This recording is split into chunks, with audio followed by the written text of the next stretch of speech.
Hello students, মই নিহাৰিকা হাজৰিকা আৰু তোমালোকৰ মাজলৈ আজি মই লৈ আহিছো কমপ্লেক্স নাম্বাৰছ বা জটিল সংখ্যাৰ পাৰ্ট 2 বা খণ্ড 2 তোমালোকে অলৰেডি পাৰ্ট 1 ত কি শিকিলা যে কমপ্লেক্স নাম্বাৰনো কি হয় বাস্তৱ সংখ্যাবিলাকনো কোনবিলাক বা ইমাজিনাৰী নাম্বাৰবিলাক কোনবিলাক এইবিলাক তোমালোকে গম পালা আৰু কমপ্লেক্স নাম্বাৰ আৰু বাস্তৱ সংখ্যা জটিল সংখ্যা আৰু বাস্তৱ সংখ্যাৰ মাজত থকা সম্পৰ্কৰ বিষয়ে গম পালা I কি বস্তু আয়তা কি বস্তু এবিলাক তোমালোকে গম পালা তাৰ কিছুমান ফৰ্মুলা শিকিলা তোমালোকে টেবল কিছুমান দেখিলা একদম বেসিক কথাখিনি আমি পঢ়ি আছো গতিকে আজি আমি আৰু অলপমান বেসিক কথা প্ৰথমতে জানি লওঁ তাৰ পাছত তোমালোকক মই এক্সাৰসাইজ কৰাম প্ৰথমতে আমি চাই লওঁ জটিল সংখ্যাৰ প্ৰকাৰবিলাকনো কি হয় জটিল সংখ্যাৰ প্ৰকাৰ কেইটা জটিল সংখ্যাৰ প্ৰকাৰ বুলি যদি কওঁ আমি টাইপস অফ কমপ্লেক্স নাম্বাৰছ হৈছে তিনিটা প্ৰথমটো হৈছে বিশুদ্ধ কাল্পনিক সংখ্যা বা পিওৰলি ইমাজিনাৰী নাম্বাৰছ এটা পিওৰলি ইমাজিনাৰী নাম্বাৰছ নো কোনবিলাক এতিয়া এটা আমি জটিল সংখ্যা কেনেকৈ এক্সপ্ৰেছ কৰো যদি আমি z বুলি কওঁ তেতিয়া হলে আমি কেনেকৈ লিখিব পাৰো x + iy z = x + iy নহলে তোমালোকে a + ib বুলি লিখিলেও কোনো ধৰণৰ ভুল নহয় z = x + iy কিন্তু বিশুদ্ধ কাল্পনিক সংখ্যা বা পিওৰলি ইমাজিনাৰী নাম্বাৰছ হবলৈ হলে আমি কি কৰিব লাগিব ইয়াত x ৰ ভ্যালুটো কি হ'ব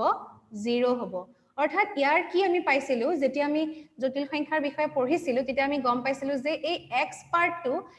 পাৰ্টটো হৈছে বাস্তৱ সংখ্যা আৰু এই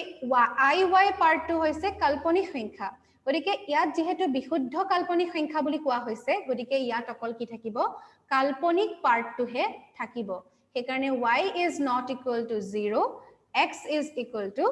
0 that is why z will be what z equals to iy তোমালোকে एग्जांपल চাব পাৰা ইয়াৰ আমি एग्जांपल কি দিব পাৰো 2i 3i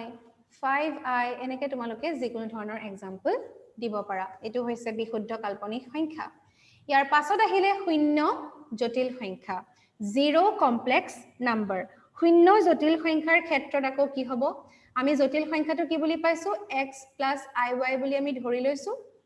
তেতিয়া শূন্য জটিল সংখ্যাৰ ক্ষেত্ৰত x = 0 হ'ব আৰু y = 0 হ'ব অৰ্থাৎ z = নো কি পাম আমি z is equal to 0 + I into 0 এনেকৈ আমি এক্সপ্ৰেছ কৰিব পাৰো এটো হৈছে শূন্য জটিল সংখ্যা নেক্সট আহিলে অবাস্তৱ জটিল সংখ্যা এতিয়া অবাস্তৱ জটিল সংখ্যা বা নন ৰিয়েল কমপ্লেক্স নাম্বাৰৰ ক্ষেত্ৰত কি হয় z = x + iy মানে ইয়াত কি হ'ব আমি y কেতিয়াও 0 পাব নোৱাৰো মানে এই ইমাজিনাৰী পাৰ্টটো সদায় থাকিবই অৰ্থাৎ যিকোনো 2 + 3i 2 + 3i 4 + 5i এনেকুৱা ধৰণৰ বিলাক কি হ'ব অবাস্তৱ জটিল সংখ্যা ইয়াতে এটা আমি অভিমত পাওঁ প্ৰত্যেক বিশুদ্ধ কাল্পনিক সংখ্যাৰ বাস্তৱ অংশ শূন্য বিশুদ্ধ কাল্পনিক সংখ্যা তোমালোকে অলৰেডি মই দেখাইছিলো বিশুদ্ধ কাল্পনিক সংখ্যা ইয়াত বাস্তৱ অংশ আমি কি পাইছো এটো হৈছে বাস্তৱ অংশ এই অংশটো আমি কি পাইছো শূন্য বুলি পাইছো অৰ্থাৎ এটা কোনো x ৰ ভ্যালু আমি দেখা নাই অকল আমি কি পাইছো iy টো পাইছো তেনেকৈ যিবিলাক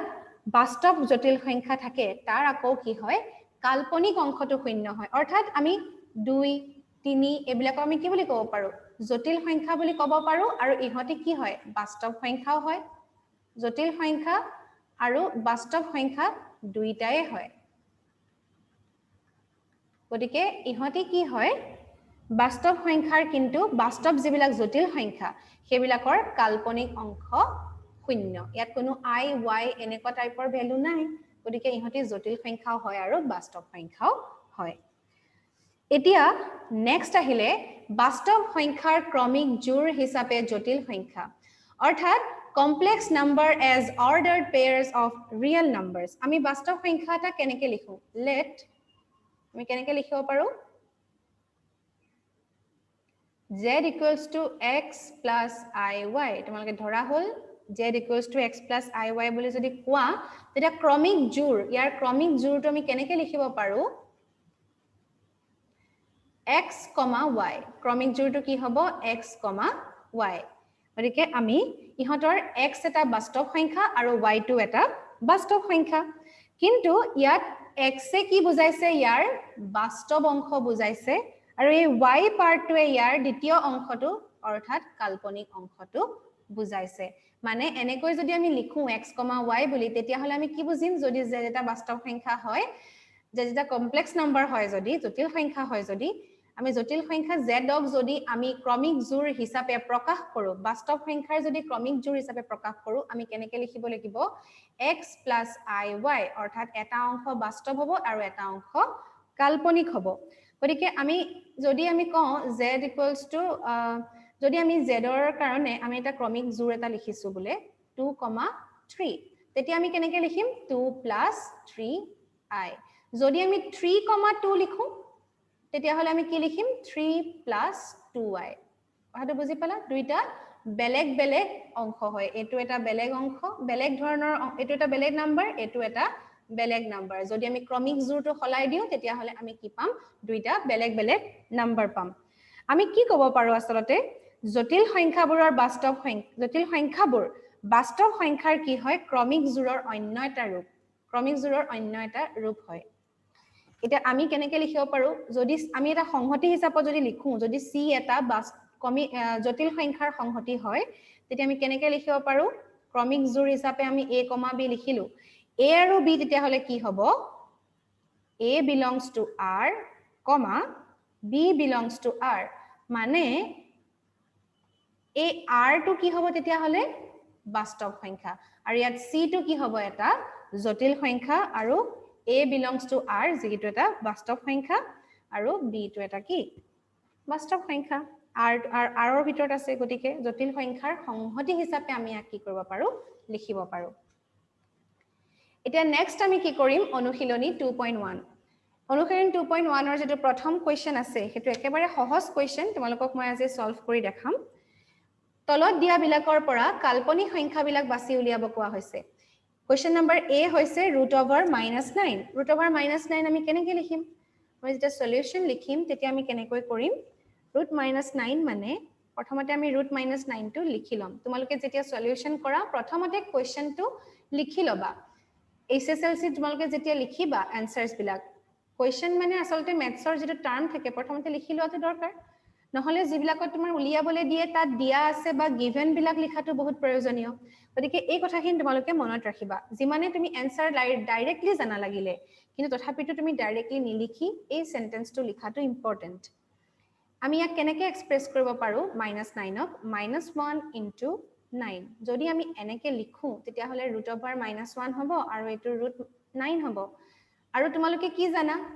I = √(-1) গতিকে আমি যদি এনেকৈ লিখিব পাৰো তেতিয়া হলে আমি এনসাৰটো কি পাম ইয়াত আমি -√(-1) ৰ ঠাইত আমি কি লিখিম I লিখিম আৰু √9 মানে কি হয় √9 মানে হ'ব 3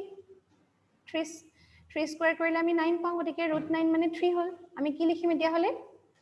ইয়াৰ ভ্যালুটো আমি ইয়াত কি লিখিম 3i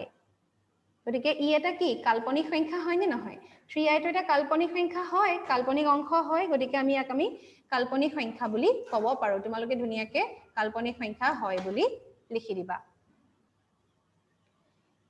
ইয়াৰ পাছৰ কোৱেশ্চনটো হৈছে b = √(-7) into √(5) ইয়াক আমি আকৌ কেনেকৈ লিখিব পাৰো দুইটা আমি লগ লগাই লব পাৰো প্ৰথমতে ৰুট কি হ'ব -35 হ'ব তাৰ কাৰণে আমি কি পাম √(-1) ৰ ঠাইত আমি কি লিখিম I লিখিম আৰু √35 থাকি যাব গতিকে এটো এটা কি হ'ব কাল্পনিক সংখ্যা হয় √35 তোমালোকে সলভ কৰি নেদেখালেও হ'ব তাৰ পাছত কি আহিলে c কোৱেশ্চন নম্বৰ c কি আছে √(-3) into √(-4) আমি যদি ইয়াক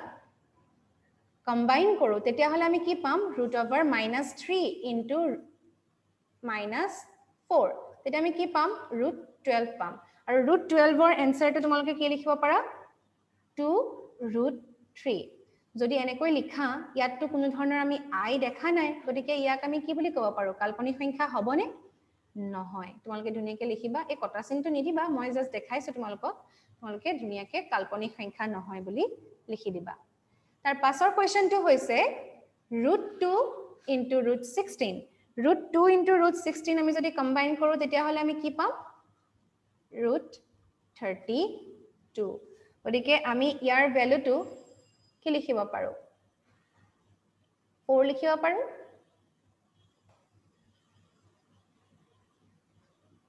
4√2 আমি লিখিব পাৰো গতিকে 4√2 এটা কাল্পনিক সংখ্যা হ'ব জানো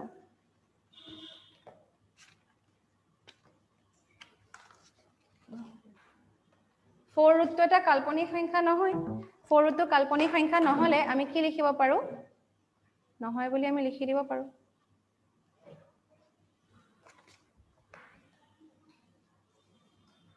তাৰ পাছৰ কোৱেশ্চনটো হৈছে I to the power of 12 I to the power 12 তুমি কেনেকৈ লিখিম তোমালোকে অলৰেডি তোমালোকে যিখন টেবুল পঢ়িছিলা তাত তোমালোকে দেখিছিলা যে ক্ৰমিক ঘাত বিলাক যিকোনো চাৰিটা ক্ৰমিক ঘাতৰ সমষ্টি তোমালোকে শূন্য বুলি পাইছিলা মানে এভৰি চাৰিটা তোমাৰ ঘাত পাৰ হৈ যোৱাৰ পাছত কি হ'ব আকৌ একেটাকে ৰিপিট হয় গতিকে আমি কি কৰো I to the power 4 লিখি লওঁ তোমালোকে I to the power 4 ৰ ভ্যালু জানা I to the power 4 whole cube হ'ব I to the power 4 মানে কি I to the power 4 মানে হৈছে 1 তোমালোকে যদি পাহৰি গৈছা টেবুলখন চাই লবা মই আগৰ ভিডিওতে ধুনিয়াকে টেবুলখনত তোমালোকক বুজাই দিছিলো যদি 1 হয় 1 কিউব মানে কি পাবা 1 গতিকে এটো এটা কাল্পনিক সংখ্যা নহয় তাৰ পাছৰ কোৱেশ্চনটো চোৱা f ফৰ ভ্যালুটো কি হ'ব √2 into √-1 whole to the power of 8 ইয়াৰ এনসাৰটো কি হ'ব এতিয়া ইয়াক যদি আমি কৰো তোমালোকে অলৰেডি গম পাইছা √(-1) মানে কি হয় I √2 whole to the power 8 গতিকে আমি কি পাম ইয়াতে এটা পাম I to the power 8 এটা পাইছো √2 whole to the power of 8 I to the power 8 মানে আকৌ কি I to the power 4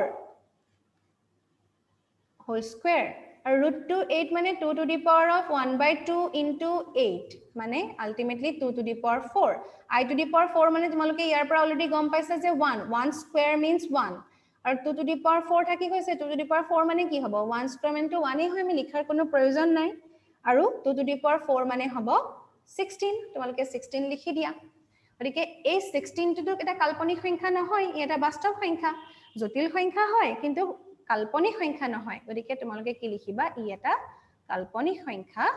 নহয় তাৰ পাছৰ কোৱেশ্চনটো হৈছে g √(-1) into √(-5) whole cube এটা ইয়াৰ এনসাৰ আমি উলিয়াব লাগে ইয়াৰ যদি আমি কৰো √-1 মানে আমি কি লিখিব পাৰো √-1 মানে হৈছে I হেটো আমি লিখি দিব পাৰো এতিয়া √-5 √-5 মানে -1 into 5 তোমালোকে লিখিলা হোল কিউব লিখি থোৱা তেতিয়া হলে আমি কি পাম I পালো আৰু √-1 into 5 মানে আলটিমেটলি কি হ'ব √-1 টো বাহিৰে যদি ওলাই আহে তেতিয়া হলে আমি তাৰ ভ্যালুটো পাম I আৰু এই √5 হোল কিউব পাম √5 টো থাকি যাব I √5 হোল কিউব যদি এটোৱে হয় তেতিয়া হলে আমি কি লিখিব পাৰো I into I যদি আমি লগ লগাই দিও তেতিয়া হলে আমি কি পাম I স্কয়াৰ পাম I স্কয়াৰৰ ভ্যালু তোমালোকে অলৰেডি জানা তাৰ পাছত আমি পালো √5 হোল কিউব মানে I স্কয়াৰ ভ্যালুটো কিমান -1 whole to the power 3 √5 whole cube মানে -1 ক যদি তুমি কিউব কৰা তেতিয়া হলে কি পাম -1 তিনটা পূৰণ কৰিলে আলটিমেটলি আমি মাইনাসে পাম মানে আমি এনসাৰটো কি পাম এনেকুৱা ধৰণৰ এটা ভ্যালু পাম গতিকে ই এটা কাল্পনিক সংখ্যা নহয় ইয়াৰ পাছৰ কোৱেশ্চনটো হৈছে -I whole to the power of 3 into -I whole to the power of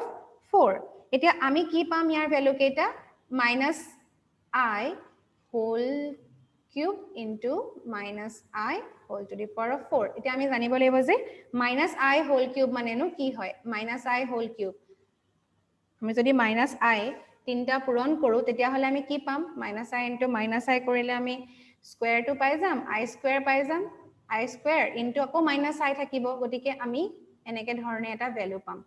I square ৰ ভ্যালুটো আকৌ কি হয় -1 আৰু এটা -1 মানে এনেকে ধৰণে আমি ভ্যালুটো পাম গতিকে আলটিমেটলি মাইনাসে মাইনাসে কি হৈ যাব প্লাস হৈ যাব মানে -I হোল কিউবৰ ভ্যালুটো আমি কি পালো I তোমালোকে এনেকে সাইডত কৰি লব পাৰা নহলে কোৱেশ্চনটোতেও কৰিলেও তোমালোকৰ কোনো ধৰণৰ ভুল নহয় আকৌ তেনেকৈ -I whole to the power of 4 আমি হেতু কেনেকে পাম এতিয়া -I whole to the power 4 to কাৰণ -1 টু দি পাৱাৰ 4 যদি কৰা আমি তুমি কি পাবা +1 পাবা গতিকে আমি কি লিখিম I to the power 4 I to the power 4 মানে কি হয় 1 গতিকে I whole to the power 4 মানেও কি হ'ব 1 মানে আমি এনসাৰটো কি পালো I আৰু I টো এটা কাল্পনিক সংখ্যা হয় ডেফিনেটলি হ'ব কাল্পনিক সংখ্যা গতিকে আমি এতিয়ালৈকে যিমান কিটা কোৱেশ্চনৰ এনসাৰ কৰিলো গতিকেটাত কিছুমান আমি কি পালো কাল্পনিক সংখ্যা পালো আৰু তাৰে কিছুমান কাল্পনিক সংখ্যা নহয় তোমালোকে নিজে এই কোৱেশ্চনৰ এনসাৰ কিছুমান কৰিবলৈ চেষ্টা কৰিবা মই অলৰেডি তোমালোকক ফাৰ্স্ট কোৱেশ্চনটোৰ গোটেইকিটা এনসাৰে সলভ কৰি দেখাইছো তোমালোকে যদি এক্সট্ৰা বুকৰ পৰা নিজে কৰিব পাৰা কিবা ডাউট থাকিলে খুদিব পাৰা আজিৰ ভিডিওটোত আৰু আমি এভৰি সানডে তোমালোকক কিছুমান অ্যাসাইনমেন্টস দিম এতিয়ালৈকে আমি যিমান পঢ়ালো তাৰ ওপৰত বেস কৰি তোমালোকক অ্যাসাইনমেন্ট কিছুমান দিম তাৰ কাৰণে তোমালোকে যদি কোনোবাই আমাৰ যেটো ইগনাইট কোচিং এপ আছে ইগনাইট কোচিং বুলি যেটো প্লে ষ্টৰত তোমালোকে এপ পাবা তাৰ লিংকটো ডেসক্ৰিপচন বক্সত দিয়া থাকিব